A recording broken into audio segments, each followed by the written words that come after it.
बाहर से पूरा स्किन टच करते না জেনে করেছি ভুল, ক্ষমা করো বাবা ঠাকুর। দাদি আমি না ভুল করে বিয়ে করে ফেলেছি। কি বিয়ে করে এলছু মানে? আমাকে নাই জানি তুই বিয়ে করে এলু?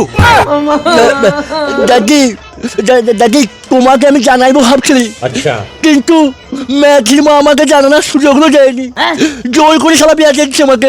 হ্যাঁ, তোকে জোর করে বিয়ে দিয়ে দিল আর তুইও বিয়ে হেলু। এ বিয়ে আমি মানিনি।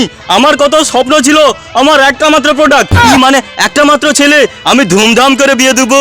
মেয়ের মা বাপের কাছে যৌতুক নেবো, মানে খাট, আলমারি, আয়না, পালঙ্ক, শিলপুতা, তুই সব আমার জল ঢেলে দিচ্ছু।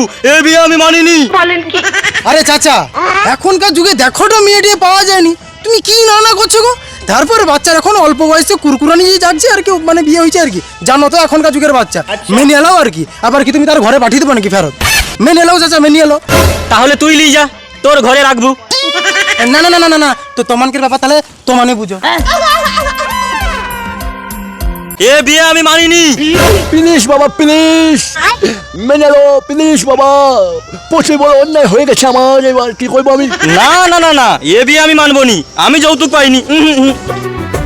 না জেনে করেছি ভুল, ক্ষমা করো বাবা ঠাকুর। নাজের ঠাকুর না জেনে না না, ও যৌতুক আমি পাইনি, ও বিয়ে আমি মানিনি। চল।